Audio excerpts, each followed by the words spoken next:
Welcome students.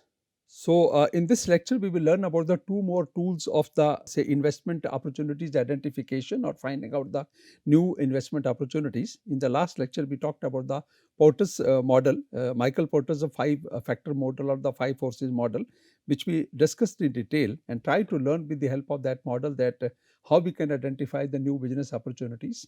Similarly, we will be discussing the two more tools also, and these two tools are, number one is the life cycle approach and second one is the experience curve.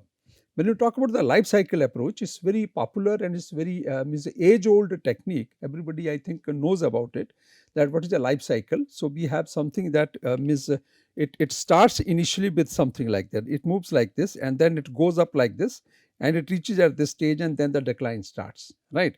This kind of the process. So initially we call it as something starts from here. This stage is the very initial stage, right? And you call it as in this, for example, when you talk about these are the four stages. So this is the pioneering stage. You call it as this is the stage, is the pioneering stage, and then it starts growing. When it starts growing, this is called as a growth stage. So product has to grow, then it reaches at this stage which is called as a saturation or the maturity stage, and then starts declining over a period of time, right? So this is the entire process, which is not anything new. We all know about it, that life cycle approach is something very useful in identifying the investment opportunities. So it's very interesting one also, value adding also, and very useful. So if you want to identify any investment opportunity, you can understand that you can look for different products. Even for example, you say you talk about that washing powder you want to manufacture, or mustard oil you want to manufacture, or maybe spices you want to bring in the market, maybe as organic spices or any other brand name or anything you want to come in with, or you start manufacturing this local maybe the organic this wheat flour you want to supply to the people, or you start manufacturing at a small scale and then you can grow up over a period of time. So if you look at all these consumer products, so you can say that most of them are either at the maturity stage or at the decline stage, right? So if any product is at the maturity stage or decline stage, and if we start entering at that stage in that market, or think of manufacturing that product or service, bringing that service in the market, then I think that's not going to be a good decision.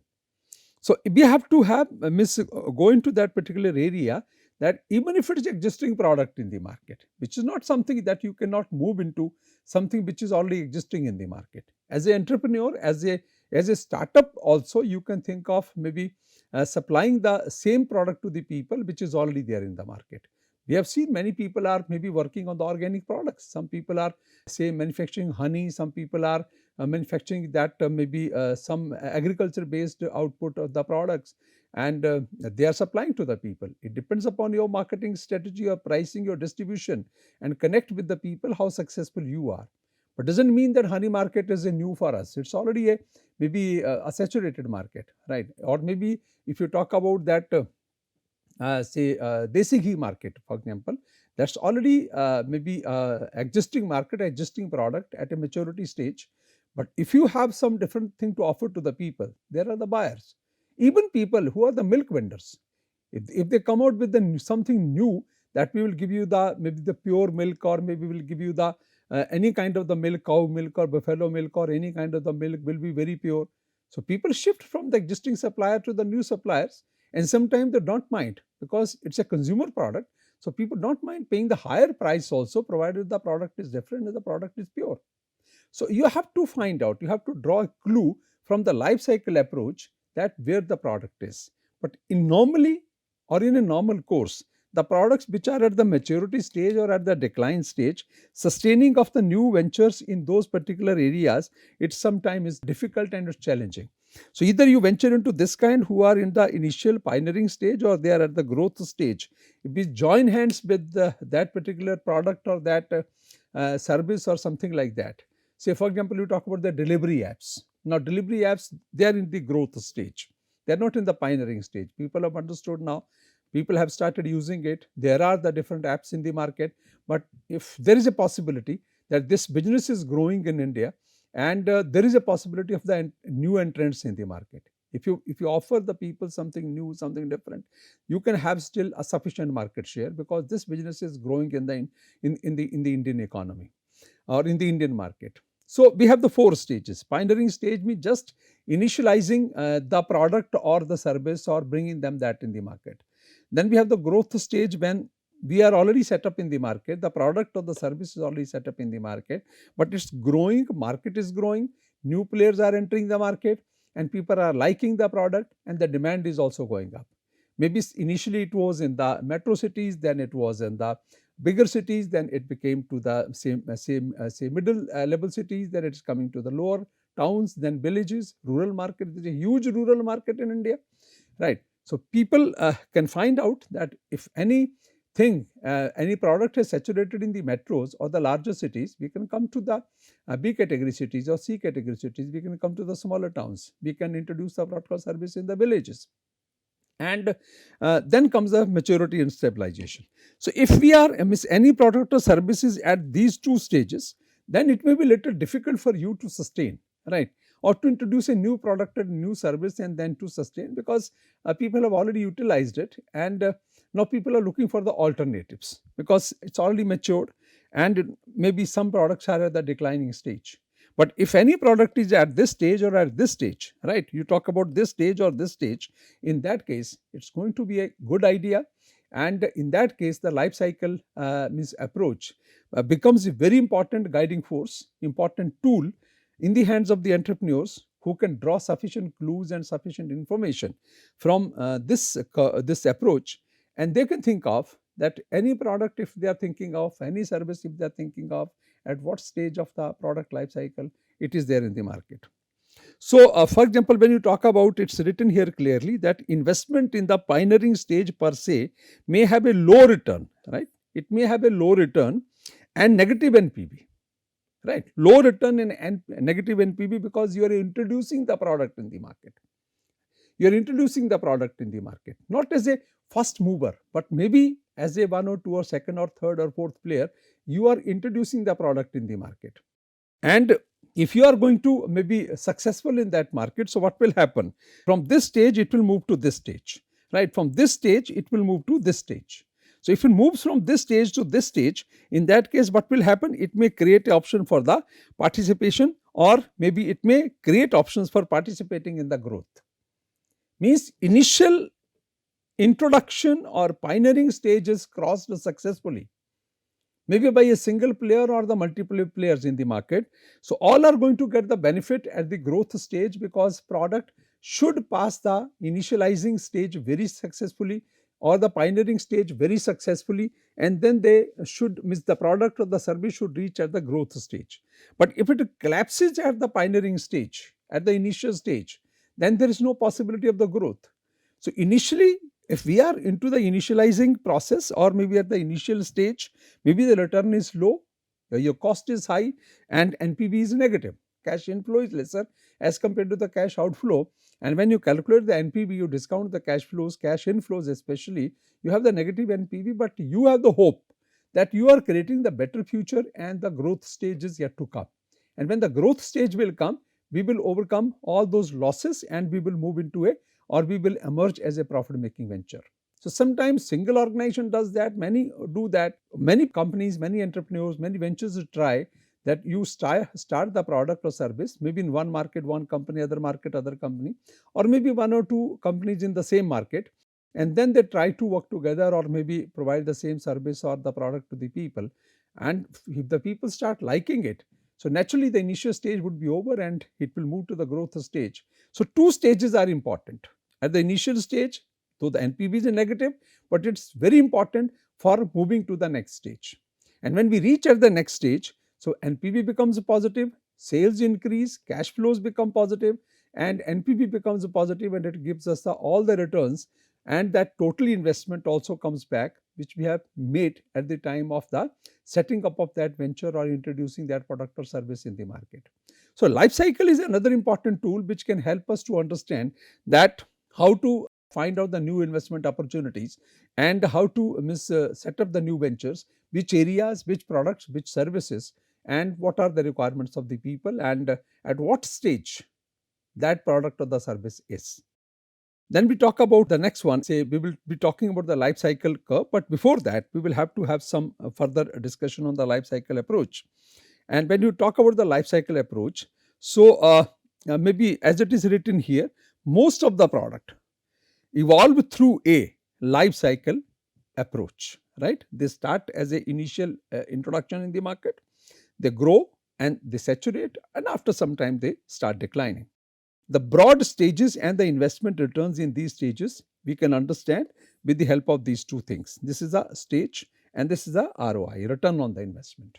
Because ROI is most important thing ultimately, because when we are going to set up a business, we want to have the maximum return on the investment. So at different stages, the ROI is different. So, right. So, if you want to maximize the ROI, you have to draw the clue at what stage the product is or the service is, and is there any possibility that when there is a negative ROI in the beginning, will it become a positive ROI and will be able to have sufficient returns available not in the beginning but at the later stage. So, when you look at these 4 stages here, pioneering stage, when you talk about, it may have a negative NPV. It is clearly written here, it may have a negative NPV, but may create the options for the participating in the growth stage. I told you, participating means there could be multiple players who are trying same product, same idea, same service in the market, right? Maybe in the same market or different market or something like that, and they are trying to make people use that service or that product. So, may be possible that all are making losses at the moment, NPV is a negative, but tomorrow it becomes a success, everybody will be participating in the progress and their negative NPVs will become positive. So, initially you have to shell out money, make investment, bear the negative cash flows and wait for the right time when the product will move from the pioneering stage to the rapid growth stage or the growth stage, right? This next stage is the rapid growth stage or growth stage, you call it as. May not be rapid, but it has to be a growth. Sales are increasing, requirement of the people is increasing, demand is increasing, sales are increasing, markets are growing. Companies are moving from the one segment to other segment, other segment to other segment. So, if you reach at this stage, what will happen? NPV will become positive, right? NPV will become positive, and if NPV becomes a positive, it means whatever that negative NPV at this stage was, that will be recovered, and whatever that maybe the cash flow which we have seen a situation when the cash outflow was more as compared to cash inflow, it has become reverse now. Cash inflow is more as compared to the cash outflow, and we will recover the total outflow which we have already invested in the business, and net result may be the overall positive NPV out of the project. Total net means total outflow right from the beginning, pioneering stage till growth stage, total outflow, and till now the total inflow. So, once it becomes a positive, after that it will remain the positive, largely it will remain the positive till the time we stay in the market with that product, or if any substitute emerge or maybe appear in the market. So, growth stage will give you positive NPV, maturity stage will also give you positive NPV, and largely at this stage your NPV will become stable. It will not fluctuate now, it is stable. So, it is you call it as when you grow with that curve. So, it is at this stage, right? This is stage or the maturity stage where the product has become stable in the market. After that it will start declining, right? After that it will start declining. So, when there is a decline, so again either we have to move out of that product or service, we have to look for the alternative, we have to go for the diversification, we have to go for the maybe expansion, but in the different areas which we call it as diversification. So, we have to be very careful that what these 4 stages are, right? So, if at the initial stage we are sure that certainly we will reach at the growth stage, do not worry, there is a negative NPV, but it will become positive when we arrive at the growth stage, and that stage is going to come very fast. Then till maturity stage we are going to have a stable positive NPV. It will only start becoming negative at the decline stage, but sometime it takes maybe very long period of time, maybe sometime 30, 40, 50 years when the product is there in the market, and after that it starts declining. So, by that time we have recovered almost the total investments, our cash flows have become positive, and we do not need to worry about that.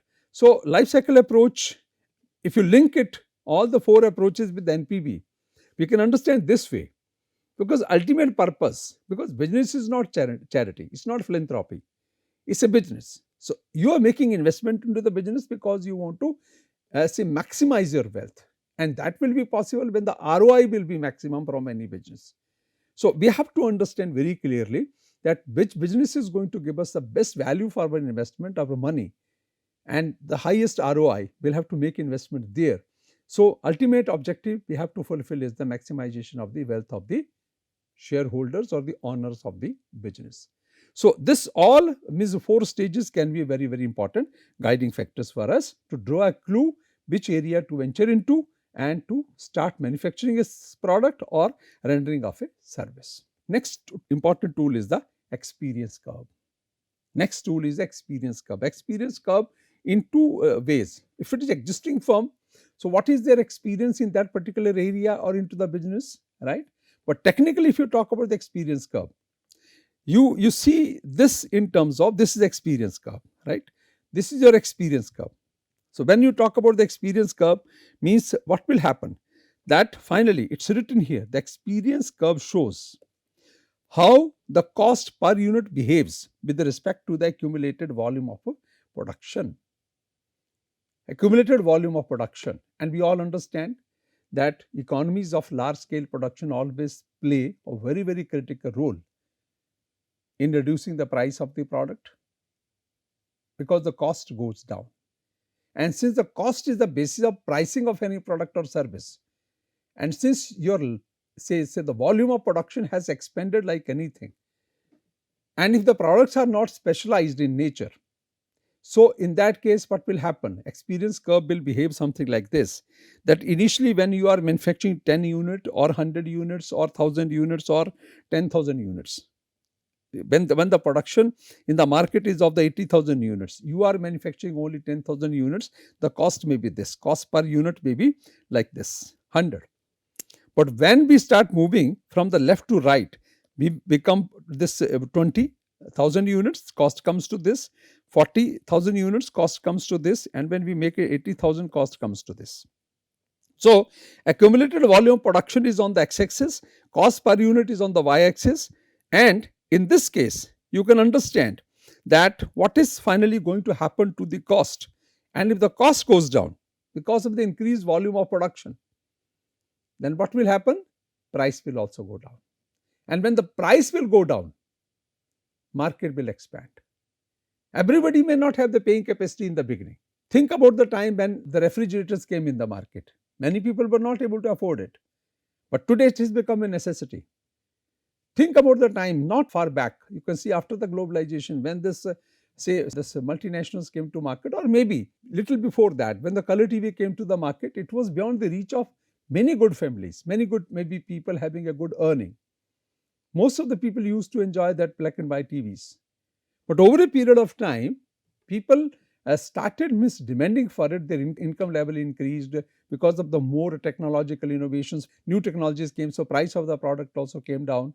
And because of these multiple factors, right, cost of the input going down, and then the demand, income level of the people increasing, people started demanding for the more refrigerators, more CTVs, more cars, more scooters. So what will happen? On the one side, income plays the role. On the other side, the cost of the product, technological innovations play the role. So because of the technological innovations, price comes down because cost comes down, demand also increases. So economies of large scale productions come to play or come into the play, and they make the difference. So as a whole, if you talk about, experience curve is another important tool which can help us to understand that can we venture into a particular area where initially maybe the demand in the market is going to be low. But over a period of time, we can see, look forward into the future, we can visualize that the demand is going to increase. So maybe initially you have very limited number of the users.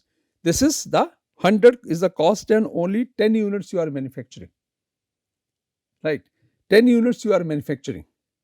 You understand, when the Coca-Cola was first manufactured, it sold only 26 bottles in whole of the year. But you today think about where the Coca-Cola is. So we have to have the capacity as an entrepreneur to visualize that what is going to happen in the time to come. Is this product is going to become the demand of the masses? And are we going to have this kind of the curve?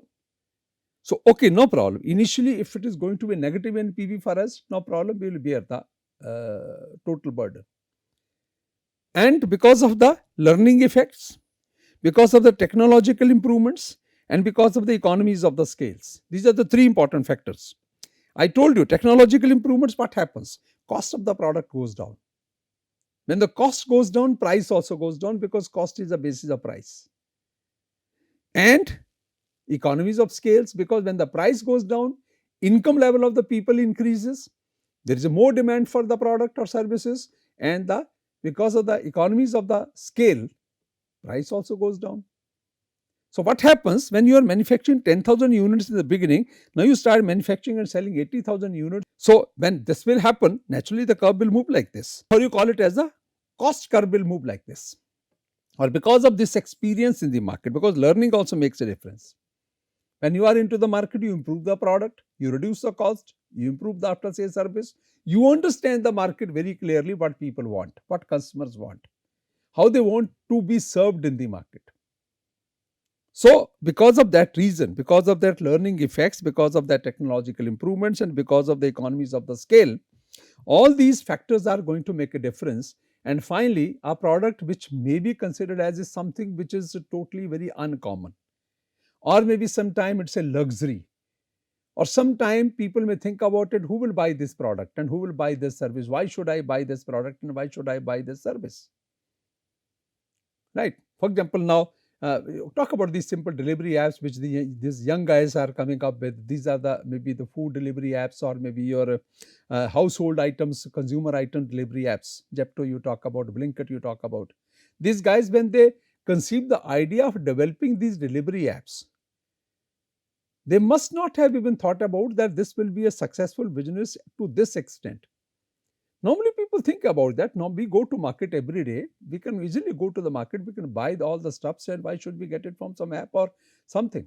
And you can see in the market, in the store yourself, that what you want to buy, any particular refined oil you want to buy, mustard oil you want to buy, rice you want to buy, or maybe any kind of spices you want to buy. You can see the quality, you can see the price, you can see everything. But slowly, initially, maybe the number of users must be very less for these apps. But now everyone is now moving slowly and steadily, especially in the urban areas.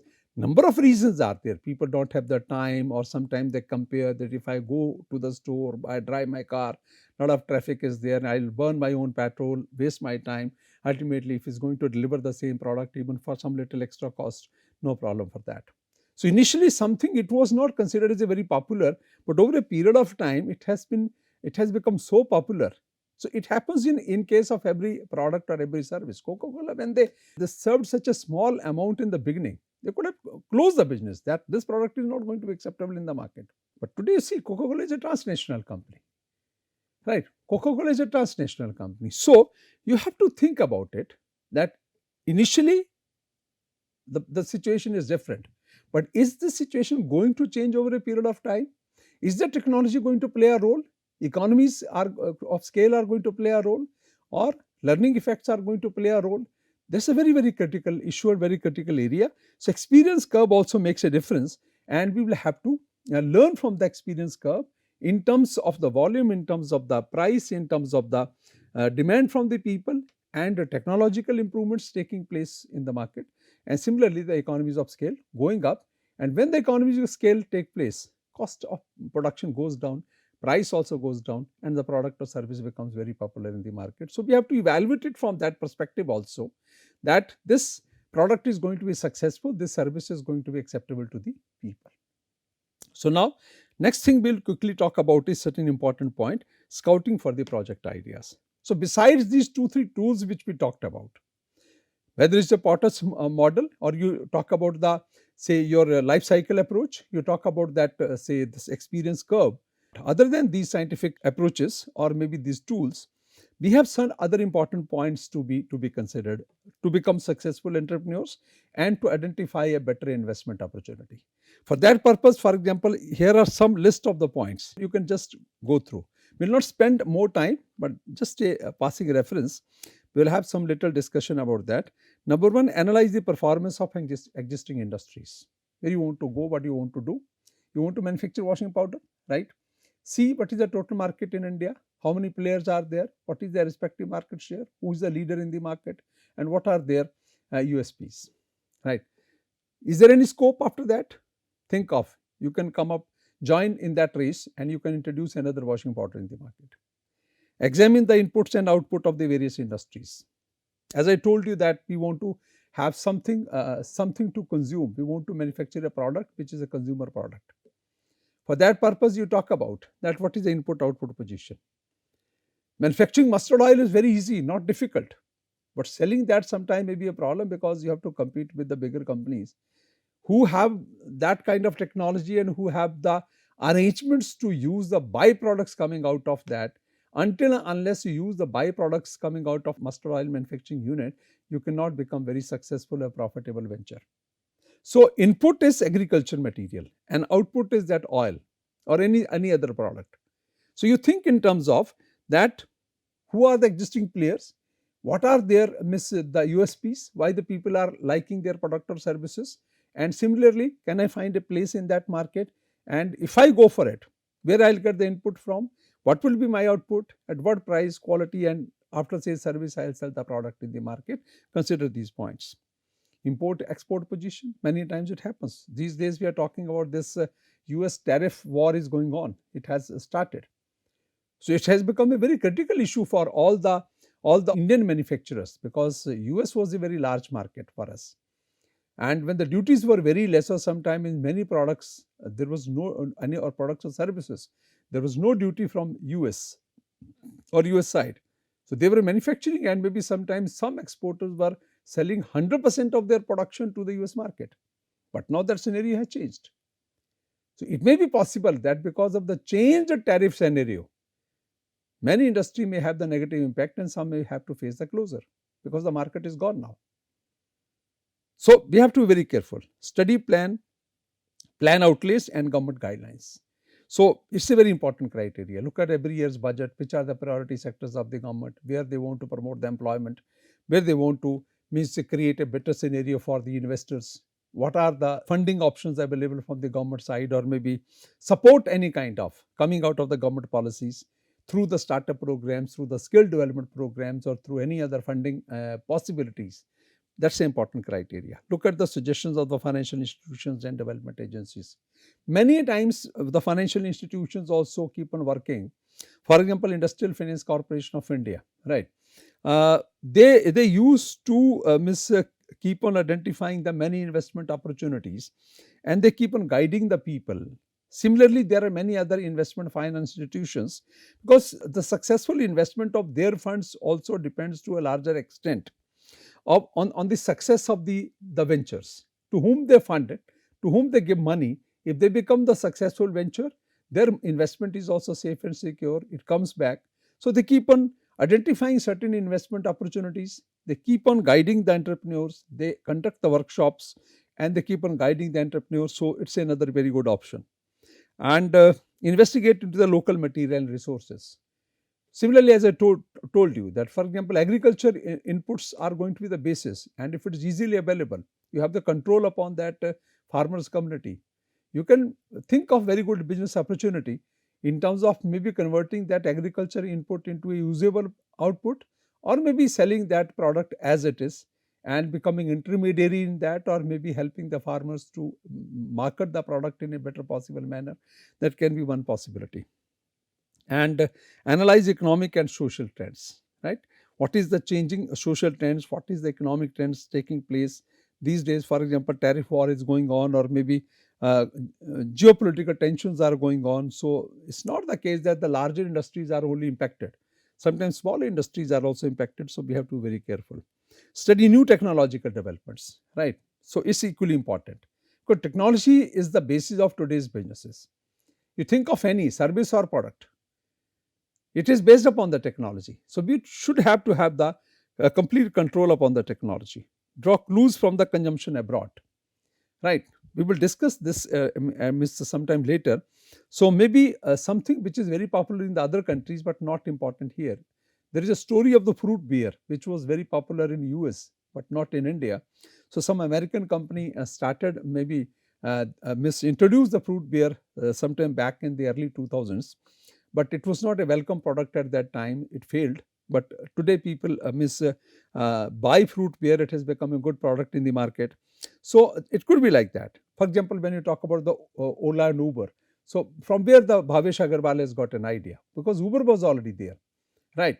It was already there in the US and Europe. So when they came to India, so Bhavesh Agarwal also got an idea that why not to launch an app which can be maybe a competitor or a kind of the services Uber is giving. And after that, so many other apps have also come up. They may not be very popular or known to everyone, but in the bigger cities, if you go, you can find multiple apps who are giving this commuter service or taxi services. And since it was very popular in the other countries, so maybe it became popular in India also. And many entrepreneurs have already ventured into this kind of the business. Identify unfulfilled psychological needs. Nirma is a very classical example. At that time, when Nirma came to the market, it was an unfulfilled psychological need of the say our Miss mothers and maybe the village women, that there should be something within the affordable range and of some acceptable quality. When the product came to the market, it was accepted well. Then attend trade fairs. For the exact means for good entrepreneurs of today, they must attend the trade fair. They see the new trends in the business going on, new processes going on, learn from them, and discuss with the people there. And possibly, if it is going to happen, then draw some clues and then maybe convert that into a business idea. Stimulate creativity for generating new product ideas, right? Regular workshops should be. These days, for example, we have the TIDES or incubation centers in many academic institutions, in IIMs and IITs, in better other private institutions, in public institutions. Why these TIDES and this industry incubation centers have come up? Government is supporting, institutions are supporting, because they help to generate, they stimulate the creativity, they help to generate the new product ideas, and people learn from those ideas, and then they implement that. After graduating from that particular college, they implement that and become successful entrepreneurs, and hope the chance factor will favor you. It happens many a times that when you take the risk, then your luck also smiles on you. Many a times it happens. But if you don't if you don't want to do anything, nothing will happen. But if you take the initiative, many times it happens that you move in the right direction and you do which otherwise was not thought of, and miracles happen and businesses become very successful. So any type of the businesses or any type of the ventures you want to set up, we have to move on from somewhere, and then we have to put in our own efforts and work as hard as possible. And sometime it may be possible that things keep on moving positively in the favorable process, on the favorable position for us, and we draw the maximum benefit out of it and become the successful entrepreneurs.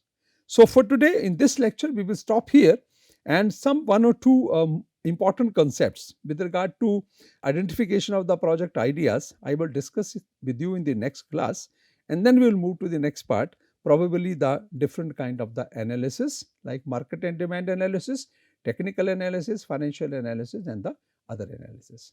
Till then, thank you very much.